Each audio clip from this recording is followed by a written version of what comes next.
Hey everyone, welcome to another edition of PowerCore Productions and Podcastings. In today's video, we have now reached the Season 1 finale for Rosario Vampire Scarlet Knight. What If Tsukune Was Spider-Man? Season 1, Part 5, the Season 1 finale.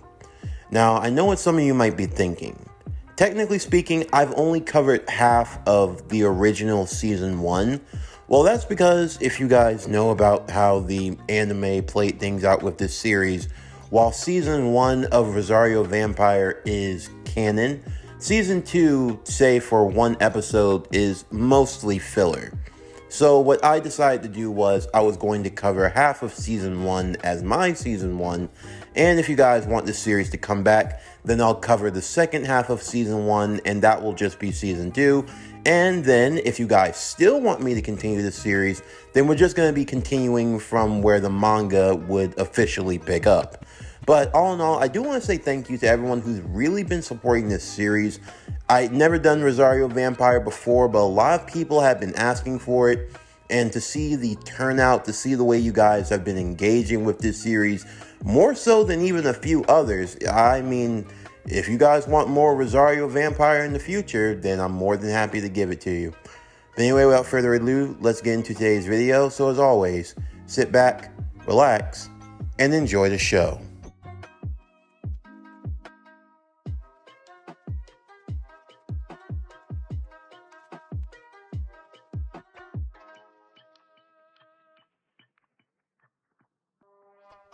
On this day in particular, Tsukune was probably more anxious than he had ever been in his whole life. He hardly paid attention in class or even in the newspaper club, which he now found himself a part of. No, Tsukune's focus and attention was on tonight. Tonight was the night that they were going to break into the forbidden library under the school. Tonight was the night where Tsukune, hopefully, would finally get the answers he had been searching for, the truth he had longed for so long. What was he? Who was he? Tsukune knew for a fact. He had replayed every detail of his life, every moment, any instant that could have given it away. Tsukune was an ordinary human. Whenever he bled, his blood, it was red, not anything else. His parents, either they were really good at deception or they didn't know anything. There was no in-between. Or maybe there was. Perhaps there was something even far greater up afoot that Tsukune simply had no idea about. All the same, for Tsukune, all that mattered was tonight. Hopefully tonight he could get some answers.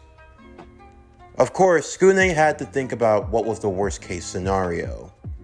From what he had learned, there weren't really any laws governing mixed bloods, seeing as how this phenomena wasn't something commonly researched. It never even happened.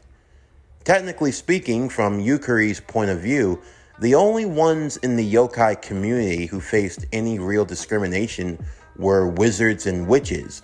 But even then, they still qualified as yokai at least.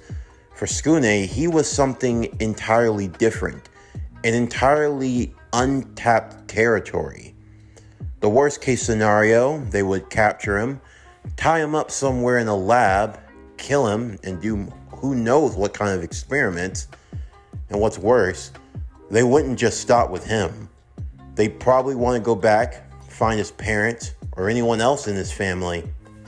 Tsukune didn't want to drag any of them into this, since chances are they didn't know anything, so there was no point. In the end, Tsukune was just going to have to figure things out for himself. When nightfall finally came, just a little after midnight, Tsukune would be awaiting outside the schoolyards. Thankfully, he had gotten more acclimated with his powers, so sneaking out wasn't all that difficult. It didn't take long for the girls to arrive. Mocha, Kurumu, Yukari, and Emma. Emma would lead them into the forest. Of course, it was all still a part of school property, But the entranceway, at least what her sources told her, was that they were going to have to go through the graveyard. Oh wow, how typical, going through a graveyard to a forbidden library all the way at night, Kurumu would say. Is this supposed to be some sort of trope out of a scary movie? If so, I'm really not impressed. Don't think like a mortal human, Emma would say. They're the only ones who would get scared of the idea of going through a graveyard at night. We're all monsters. If anything, this is just open territory for us. Yeah, but still, Yukari would say. It doesn't mean I like being here. I mean, being a monster is one thing, but the dead are, well, the dead. Well, it's not like zombies exist, Tsukune would ask. Wait, do they? Oh no, we actually have treatments for zombieism. Wait, zombieism? Yeah. I mean, what do you think? A zombie and an undead are two totally different things, Kurumu would say. Wait a sec, you're saying they're not the same? Of course not, Mocha would say. Zombieism is kind of like the common cold, but for monsters. But really, the only side effect is that we would crave human blood and flesh, but we have medicine to treat that sort of thing. Being an undead, that's an entirely different story. It was like you learned something new every day in this world, Tsukune would think. Before long, they found the yokai graveyard. It was a massive plot of land, tombstones of all shapes and sizes. It almost was the perfect atmosphere, to say the least. The full moon shining up ahead, the graveyard that loomed down below, the night sky, the howling of the owls, the brushling of the wind. This was almost textbook horror. All the same, as they made their way past the various tombstones, Tsukune would take time to reflect on them all. It seemed like even in this world, the cruelty of death was not one that was spared even to the monster kind. Before long, they would find a great tomb. It looked almost like a building of sorts. This is where Yokai Academy's founder was buried, Emma would say. Although, I think we can guess that it's not entirely what you would think it is. As they made their way inside of the tomb hall, it was a large building, say the size of a small post office or something along those lines. They would eventually find the room where the coffin was. Of course, everything seemed ordinary. Emma, turning into her Ghost Rider form, her fiery hair flowing all around her, acting as a source of light for everyone to be able to see. All the same, it was definitely creepy, being in the same room as a dead body. Of course, if they were going to find a way to the secret entrance, it had to be here. Maybe a trap door, fake wall, something like that. As they all began their search, looking in different places and areas, Tsukune, upon leaning closer to the casket, would make a startling realization. By accident, he would knock down the lid, and everyone feared the worst, expecting to see a dead body, but there was nothing there. In fact, the coffin was entirely empty. Are you kidding me? Kurumu would say. Well, let me guess. It's not really a coffin at all. It's just a place for us to enter the... Ooh! Before anyone knew what had happened, Kurumu had jumped inside of the coffin, which immediately gave way like a trap door. Thankfully, she could fly at least, and she found that it was a tomb of stairs that led to the underground down below. Okay, this is just too easy, Yukari would say. I mean, come on. If this place is real, how come it's so easy for us to find it? I mean, we can't be the only ones who have ever tried to come here before, are we? Who knows? I mean, it's not like you would really want to hang inside of a graveyard late at night, would you? Oh, and besides, before we came here, I actually broke the lock to this thing. You what? Well, it's a good thing I showed up early. I mean, otherwise, you would have been stuck here forever. There were so many barrier spells and whatnot, I had to burn it all through with my own power. Wait, so you were already here? Tsukune would ask. Well, yeah. I mean, I had to do a little scoping around. So did you know about the trap door? Mocha would ask. Of course not. I didn't go that far. I had to see if we could even get into this place. If not, then it would have been entirely a waste of time, now wouldn't it? While that did make sense, it still left the group feeling a bit skeptical. Mizure would simply grab close to Tsukune's arm. No need to worry, Tsukune. If you need anything, I'm here for you. I'll keep you cool from that dumb bitch's heat. What was that? You got a problem with me? You ice little... Okay, stop. Mizure, please stop picking a fight with everyone. Anything you say. Daddy Spider. What did you just call him? Kurume would say. If he's gonna be anyone's daddy, he's gonna be mine. No, mine. I claimed him first. Emma! Tsukune would yell as the girls were now all fighting over him. Don't look at me, Daddy Spider. All the same, they would make their way down the staircasing. It seemed to go on for almost eternity. They weren't sure when they were eventually going to find the bottom. It seemed like it went on like this for hours and hours upon end, spiraling further and further down below. Before long, as they eventually reached the ground level, they would see that there was a tunnel that went on endlessly, like a maze of sorts. As the group would walk through the mazes and the corridors, they realized they had no idea just where they were going. Although, if this forbidden library was as real as they all said it was, then wasn't there a good chance that there were booby traps? Something here that could stop them? And you would be correct. Tsukune's Spire Sense would go off at the last moment. He would push everyone out of the way as multiple spears would shoot from one side, almost impaling the group. Barriers, traps, all that fine and fancy work of trying to keep people out. Yeah, this place had it all. Everyone had to fight to save their lives. Tsukune keeping Mocha safe, since without her inner Mocha form, well, I wouldn't call her useless, but you get the idea. It's something about pink-haired girls. It must just be something in the hair. Kurumu would fly them over certain areas. Emma would burn through different barriers.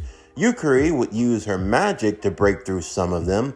And there was Mizure, who would use her ice to shield them from various attacks.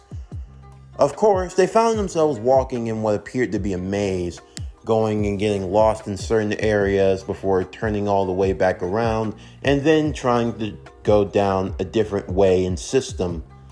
It seemed like they were doing this for all of eternity, and they didn't know if they were getting any closer to where they wanted to find. As they continued their journey through the underground tunnels, Emma decided to make small talk, at least trying to figure everything out for herself. So, let's try and start over from the beginning, shall we? While we look for this mysterious hidden library. So, vampire chick there bit into human boy. Then human boy gained spider power. However, his blood isn't like that of a typical monster like any of us, but instead it's something entirely different. Yeah, that pretty much justifies everything, Tsukune would say. My blood's some shade of purple. It's not blue, it's not red. Well, blue and red make purple. I mean, are we really sure that Mocha didn't turn you into something? I keep telling you guys, that's not how it works. I didn't turn him into anything. And if I did, he would have turned into a vampire, not this. Yeah, but still, it doesn't change the fact that you, by contact with him, somehow turned him into this. Even if you didn't turn him into a vampire, you can't say that your actions didn't play a role in this. Of course, Mocha had been thinking about that for a while now. It wasn't like she didn't put the facts together. If she hadn't bitten him that day, in all likelihood, none of this would even be happening. Of course, at the same time, Tsukune would have remained a human, and that probably would have been a fate worse than this. At the very least, he had the power to defend himself if worse came to worse, but still, he had no idea what he was or what he had even become. Guys, there's no need to go on her like that. Even if her bite did play a role in it, it's not like I regret it or anything. I mean, truth be told, I would have been stuck as a human in this world, and I wouldn't have any way of protection. At least with this power, I can do something with it, something useful. Yeah, that's true. You're pretty powerful for whatever you are, Emma would say. But still, though, I wonder why you? I mean, there's no way this is a coincidence. Wait a second. Emma would stop everyone for a minute before turning around. Tsukune is a human. Yeah, they all would say. Tsukune's a human. Uh-huh. I mean, he was. Everyone would nod. No, you idiots! Tsukune's a human! What does that mean? Everyone had to think about this for a moment, as they all had to process what that truly meant. Oh, for the love of... If he's a human, how the hell did he get a school letter to Yokai Academy in the human world? Everyone's eyes opened wide. That's right! Tsukune, how the hell did you even get a student administration sheet? How did you even get here?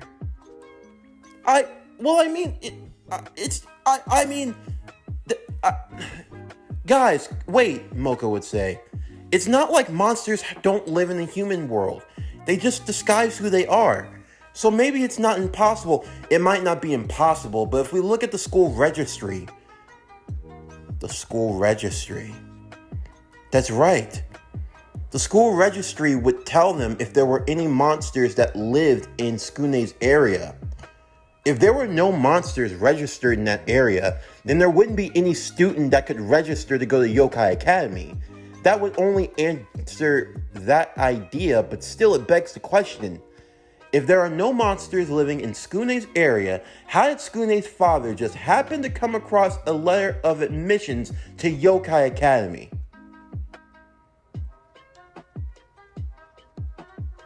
No one wanted to answer that. So, what do you think? Was this what I think? Emma would say. I think that whoever your father got that letter from, it wasn't just on accident that he dropped it. Someone or something wanted you in particular, to come here. Tsukune wasn't sure what to say in that moment. Was it possible? What if all of this wasn't by accident? Was it really just by chance that he found himself in Yokai Academy? Or maybe... All the same, they would eventually arrive to a great door. It was large, taller than any of them. It took all of their strength combined just to be able to manage to budge the doors open. But once they did, as they went inside, around them, rows upon rows, high into the sky lining itself, it looked like a library, levels of books and other things. We actually found it. Yeah, but it wasn't easy, Emma would say. Anyone else probably would have died down here. Alright, guys. Emma would make torches for everyone. I'm not just gonna have you all crowding around me. Go be big adults and go find whatever you can. Alright now, move it! Everyone would begin looking through, row after row, shelf after shelf, trying to find anything they could. Even though this place was a library, most of the books were gone, destroyed, illegible, in a language they could hardly understand. They could make out a few words here or there, but even still, it was like ancient dialect or something. This library looked like it had been through a few wars. There were pages ripped to shreds, stuff just thrown and strewn about. Yeah, people might have been here once before, but it was all but gone now. Tsukune, while he was doing his search, would come across some text. Hey guys, look, I think I found something. Everyone would move over to Tsukune. They were letters. It was broken, but still, it was enough for them to try to make it out. Yukari, who was the most versed when it came to different languages, both human and in ancient dialect, would begin trying to decipher. I can roughly make this out. Let's see. It's a soldier's letter. Alright, let's see. It's dated back almost 300 years ago. Alright, I'll try to see what it says. The letter would be that of a soldier fighting in a war. A war with the humans. A war with the humans? From 300 years ago? I don't know anything about a war, Kuruma would say. That's because they hardly talk about it. Emma leaning against the wall. Just keep reading. Alright. From what it says, the war's almost coming to an end. A treaty's being signed between the two sides, between the humans and the yokai. In exchange, a marriage alliance is going to be formed between two clans, a human clan and the spider clan. The spider clan? Tsukune would listen in even further. The letter was broken up into different bits and parts, but from what they were able to decipher, about 300 years ago, there was a war between the yokais and the humans. Somehow, some way, the humans had managed to fight the yokai to a stalemate, and as such, rather than continuing the bloodshed, a marriage arrangement was formed between both the humans and the yokai.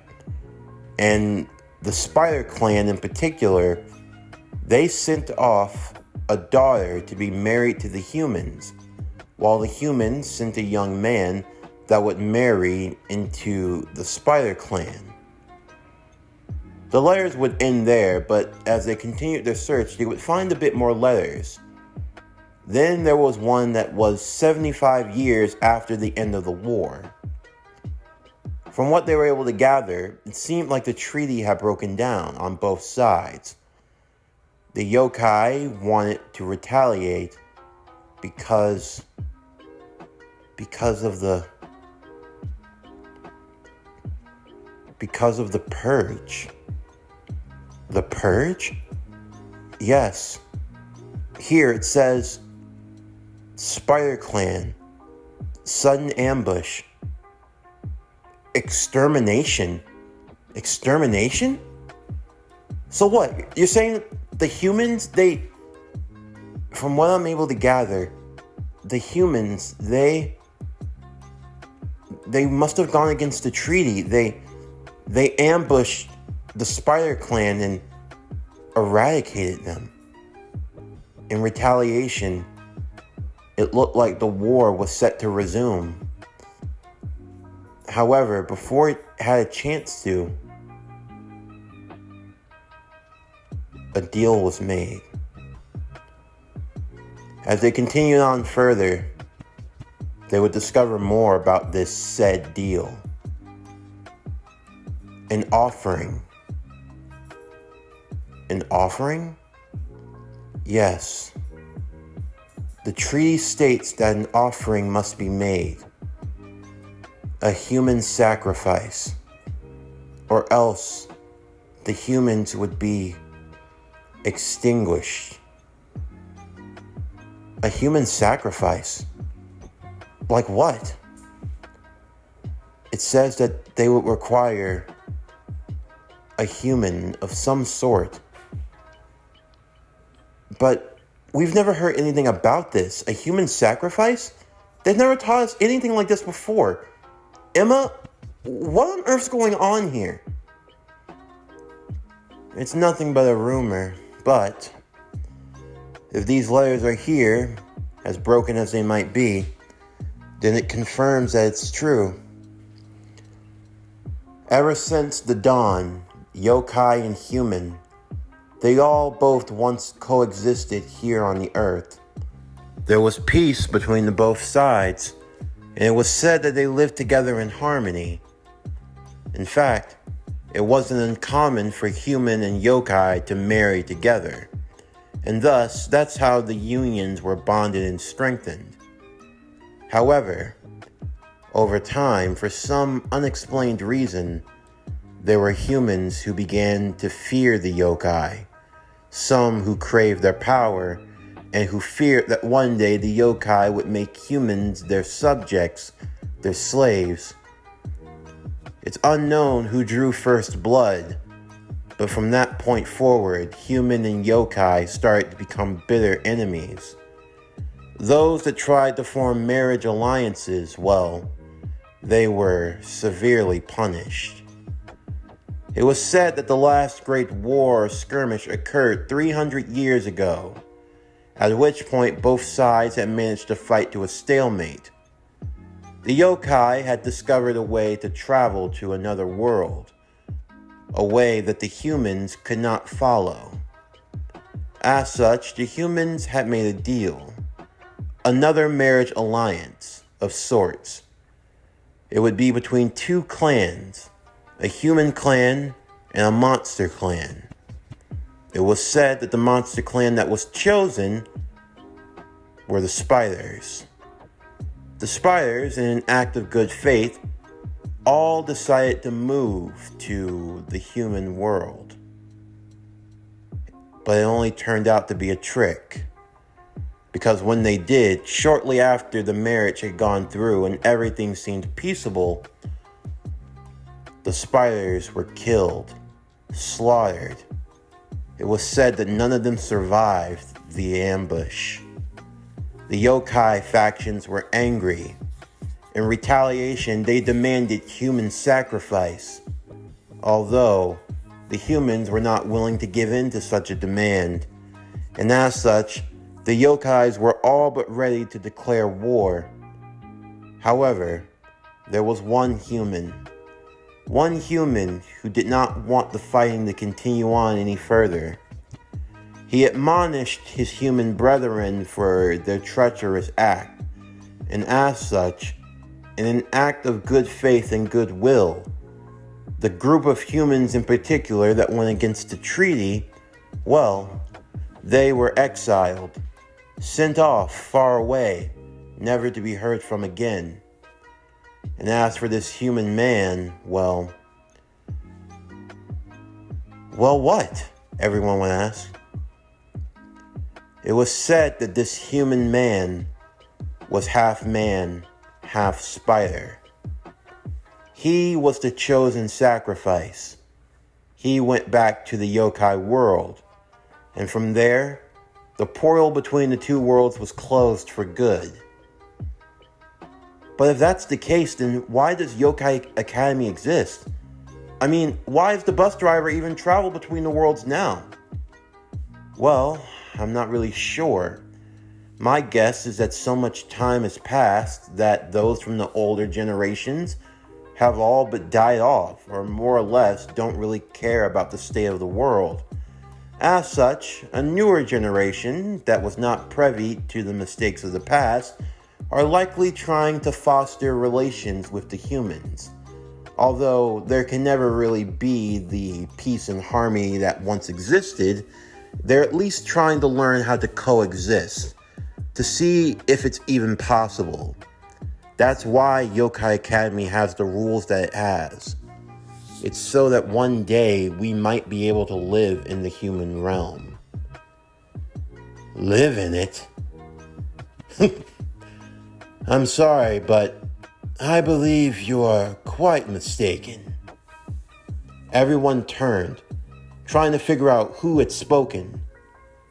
When they looked off in the distance, they saw a figure, a man of sorts. His skin, no, his fur, was that of a green.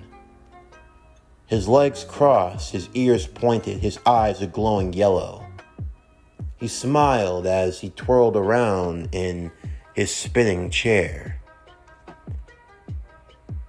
I must say, the fact that you students chose to sneak all the way down here, it means you all wish to inquire truth. Inquire, who the hell are you? You can call me the Jackal. Nice to make your acquaintance. You students are only half correct. But you see, we at Yokai Academy, it was not created to foster peace between the humans and the yokai, no. I believe you're familiar with the term Trojan horse. Trojan horse? Yes. Yokai Academy was founded so that we could learn to live like the human, to walk amongst them, to act and become them. But it's never been so that we could create peace, no. The day of reckoning will soon be at hand. The day of reckoning? Yes, my brothers and sisters. The day of reckoning. The day when we will wipe out the human scum from the face of the earth. When that day comes, the moon will shine a blood red. All will reveal their true forms and strike. If I had to take a guess, I would say that the number of yokai that have now managed to infiltrate the human world, they are but, I'd say around 40%. But our numbers grow. Once we overmatch and overwhelm the humans, we will destroy them in one fell swoop. But how? Mocha would say.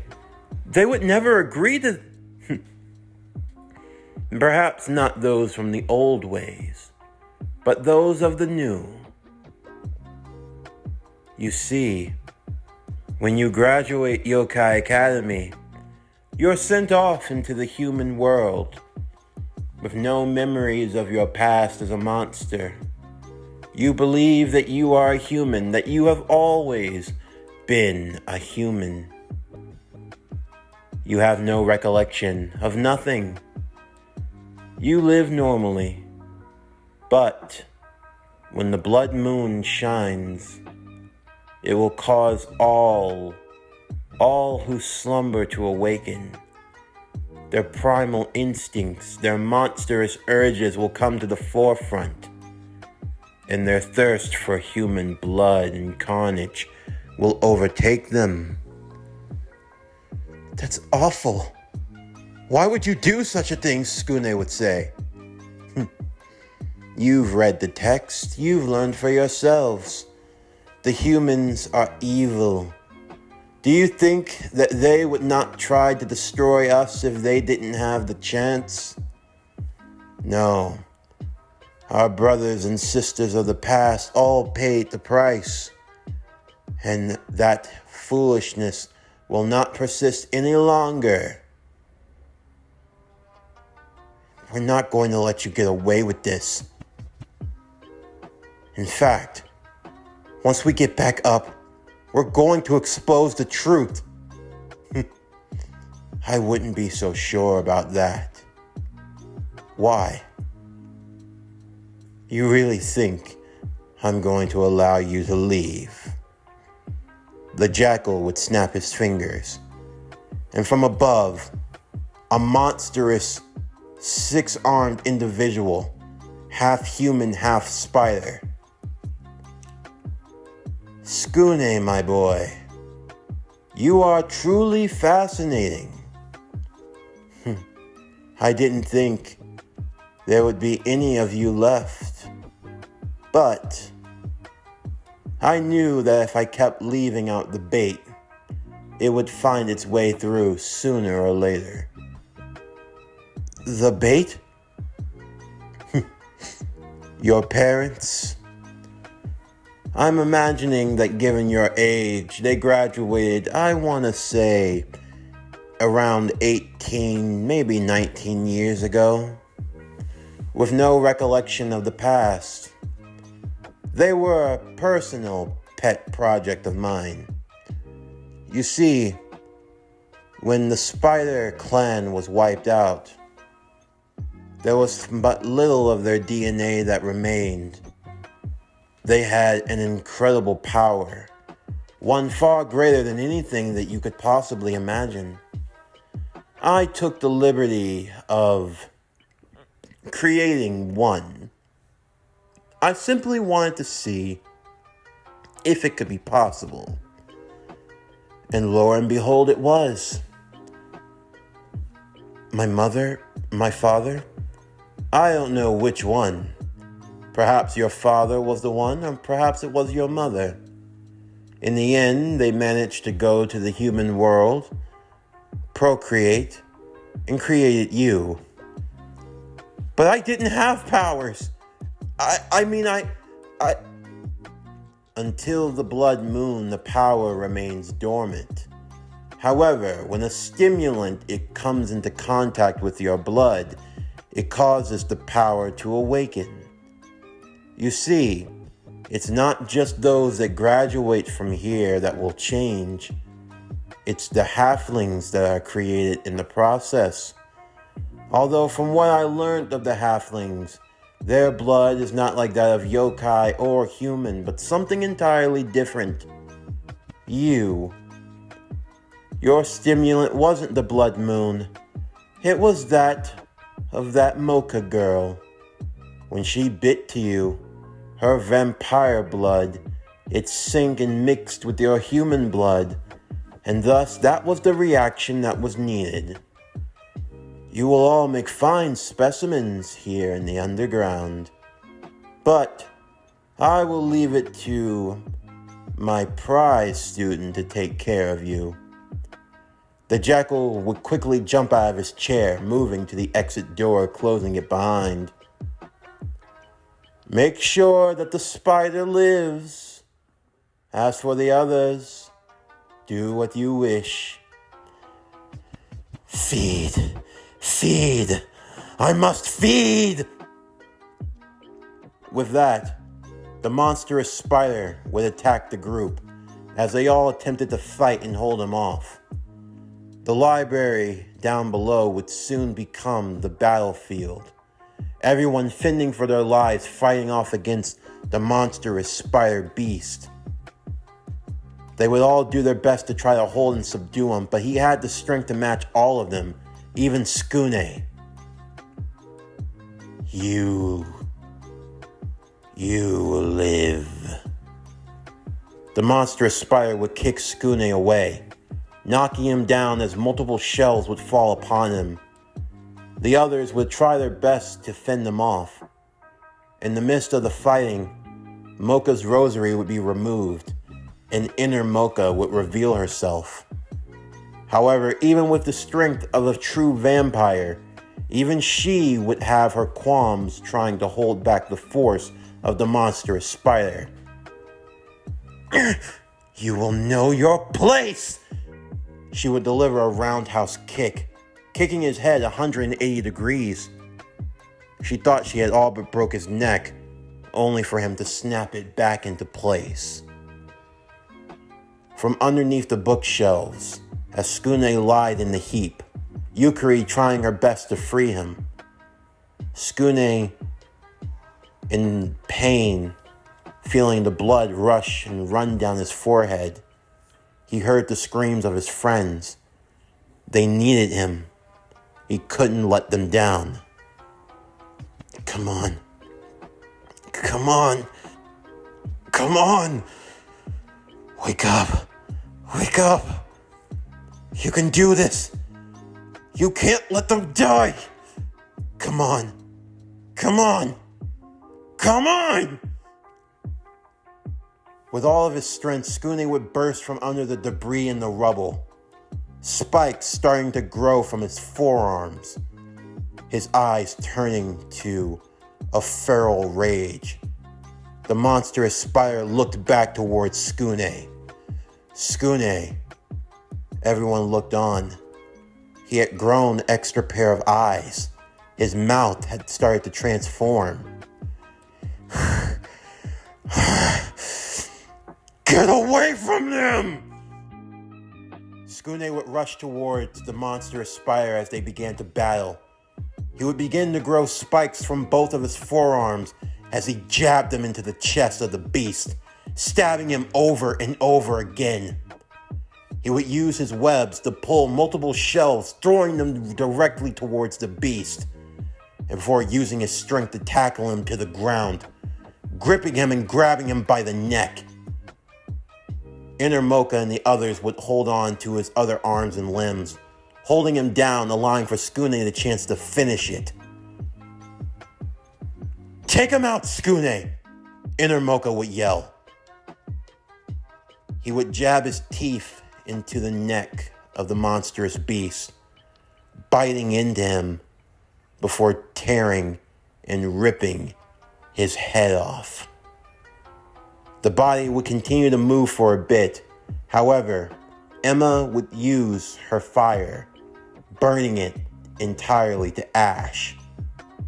And for Mizure, she would use her ice to freeze over the ashes. And that put an end to the beast. But for Tsukune, he was still out of control. He bounced and moved from wall to wall, punching, kicking, and screaming. The girls tried to stop and hold him down, although they too found themselves at the mercy of the beast. Tsukune was now standing over Yukari. He was ready to sever her at the neck before Mocha would pull him away. Inner Mocha fighting with the monster. Snap out of it, Tsukune. Get a hold of yourself.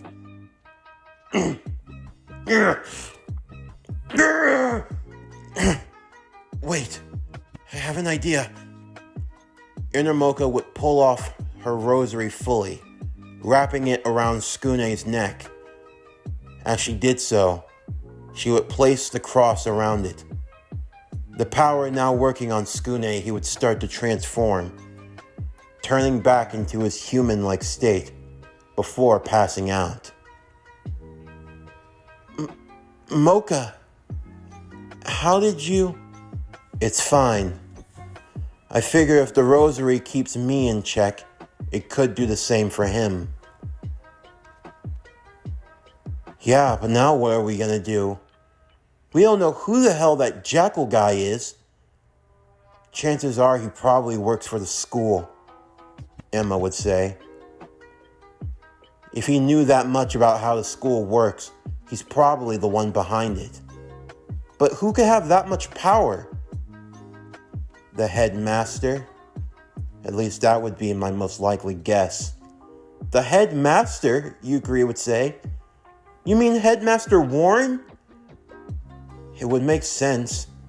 He's the only one with the connections, the capabilities to even do something like this. But does anyone else know? I mean, anyone in authority? Who's to say? We have no idea what we're dealing with. And don't just forget, he has the discipline committee on his side also. This is bad. This is really, really bad. I mean, what if he goes through with his plan? He's gonna start an all-out war again. Guys, Tsukune would say. He's awake. Tsukune, are you alright? Kuruma and the others would ask him. Yeah, I'm fine, but what's this around my... It's the rosary. Inner Mocha will look down upon him. Don't take it off unless you want to rampage and turn into that monster again. Monster? Oh. Tsukune would be filled in on everything that happened, as they were all now stuck underground while looking for a way out. Guys, what are we going to do? Tsukune would ask. If we let him get away with this, it's going to lead to more deaths. We can't just go to the school. Even if we did, chances are he's going to have eyes and ears looking for us. Yeah. But wait. What if we... Well, I don't know. Isn't there someone here higher in authority? Like, someone we can talk to? The only one who could have any real authority would be my father. But even still, I would really hate to have to get him involved. Why? My father isn't really fond of humans either. He's not one to go and start a war, but if you told him that you had a plan to eradicate all humans, he wouldn't particularly try to stop you. If anything, my father would merely turn the other cheek, not look that way. But if we can't even depend on your father, who's king of the vampires, Kuruma would say, then what are we going to do? Whatever we're going to do, we're going to have to think of something quick. Do you guys know when the next blood moon is supposed to occur? Kuruma would think it over before she would pull up a book using her wand. She always kept track of moon phases and things like that. The last blood moon hadn't occurred in a really, really long time. Although, when she saw its next scheduled time, even she was, well, perturbed. Guys? What? The next blood moon... It's in 6 months. No one knew what to say next. 6 months? If he told us this, then maybe he's making the preparations. Wait, when's graduation? It'll be shortly before the moon's turn. He said that the human population had already been infected by about 40%. But that's only including graduates, not including the children that have been born since then. The number could be even higher. I mean, at the very least, it's 50%, but it could be way more by now. So many humans out there who have no idea of their monster power or ability. When this blood moon occurs, they're all going to transform and snap. And whatever humans do remain, it'll be total annihilation, Tsukune would say. Yeah. What are we gonna do? We have to stop him. Some way. If we can figure out how to counter the blood moon, then that puts an end to all of his plans, right? I mean, yeah, that's how it should work. But we don't know how many allies he has here in our world. How many people that might be supporting him. But we don't know how many people that don't, Tsukune would say. I mean, Mizure, would your family support something like this? Of course not. My mother is indifferent to humans. Kurumu, what about yours? Love is love. We don't care if it's yokai or human. Emma? My father definitely wouldn't go for anything like this. Although, if I tell him now, he's just gonna go off and, well, honestly, he's probably the only hope we've got. Then for now, we need to build allies. We need to do what we can. At least try to figure out a way to stop this. We're gonna have to go into hiding for a bit. But when the time comes, we're gonna have to make our move. Agreed? Everyone would agree. For now, all of them would go into hiding respectively. For Tsukune, by the time they all had gotten out from underground, word on the campus were that the students were wanted, all of them. Security was at an all-time high. Tsukune couldn't even get too close. For now, the best thing he could do was take his leave. As they all were deciding what they were going to do, almost as if by fate, the Yokai Academy bus had arrived. Hop on. All of the students would do so as they made their way back to the human world. So, it seems you guys have figured out the truth, huh? You know? I've known a lot for a while now, kid. You could say that I'm kind of in a resistance. A resistance? Uh-huh. You see, not all yokai want to see hell brought to earth. We at least want to strive for peace. But there are those that don't feel the same way. When I heard about what was going on at the school campus, it made me worry about you guys, always getting into trouble and stuff. Wait, so do you know why I was... Kid, I know why you were brought to the school. You could say that I'm kind of responsible. We had to get you here. You're the only chance we have. Me? Well, yeah. You're one of the last descendants, kid. A descendant of the spider yokai from long ago. When we discovered you, we knew that you would be the one. The one that would help save our worlds. So, you guys up for the task? Everyone would look together, all the girls turning to Tsukune. Tsukune held to the rosary around his neck as he looked up. We're ready. Whatever it takes. We won't let the humans be destroyed or the yokai. We're going to stop this war, no matter the cost. 3 months later, under the cover of night, a figure clad in red and black swung from the rooftops, stopping as he looked out across the city. Not too long from now, and then it will either be the salvation of worlds or complete and utter destruction. Hell on earth. Tsukune rested for a while as he took off his mask.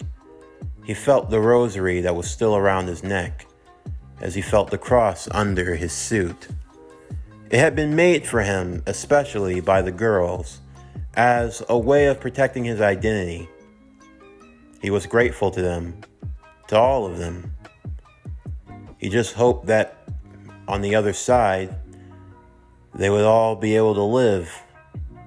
Hopefully, they could look back on this as a fond memory. When suddenly a portal would open behind Tsukune. Tsukune turned, seeing that there were certain individuals who were just like him. Hi, nice to meet you there, stranger. My name's Pravaya Prapaka. I'm actually Spider-Man from a... Yeah. Wait, you're what? No. Hold on, I thought I was... You thought you were the only one too, huh? I know, that's what I thought. And then these guys pulled me out of nowhere, even though I had just gotten my acceptance letter to UA, and I was going to... Oh, God. I knew I should have just gotten Deku. Wait, you know Deku? The Iron Man? Iron Man? Who's Iron Man? You don't have an Iron Man in this world? You guys have an Iron Man? I have an Iron Man. I don't. Forget it. Look, Tsukune, is it? We need your help. Okay. I'm kind of in the middle of something right now, but It's the fate of the world. Well, all our worlds. Everything could be destroyed. What? Like some type of multiverse? That's the idea, Cosmo would say. You're the Scarlet Spider, Ichiro would say. That's what I've been called too. But wait, how do you know that? I read a lot of comic books. Comic books? Yeah, some of us are comic books. Since when? Yeah, well, some of us are a lot more. Look, that's not the point, Superior Spider-Man would say. I'm putting together a team. I need your help because if not, the multiverse is basically going to be destroyed. Look, I'm sorry, Tsukune would say, but I've got my own problems to deal with. I'm trying to prepare because if not, a war might potentially be coming to my world. Yes, but you have time. We, unfortunately, do not. Alright, so tell me then, who exactly is trying to destroy the multiverse? He calls himself Kang the Conqueror, multiversal dictator, and the self-proclaimed master of time.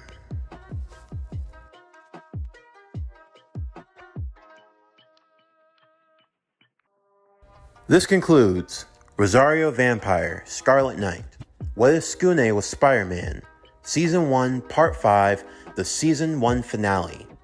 As always, thank you for your support and thank you for watching along with this series to the season conclusion. As always, if you enjoyed today's video, then please don't forget to like, comment, subscribe, share, and hit that bell for post notifications so you can stay up to date on everything that is PowerCore Productions and Podcastings that's to come out now and in the future. Stay tuned for tomorrow's video as we continue and conclude the Season 1 finale for Data Live Spirit of the Spider. What If S.H.I.E.L.D. Was Spider-Man 2099? But anyway, that's going to do it for the end of today's video. I'm Javon Harrington with PowerCore Productions and Podcastings. Signing off, and I'll see you next time.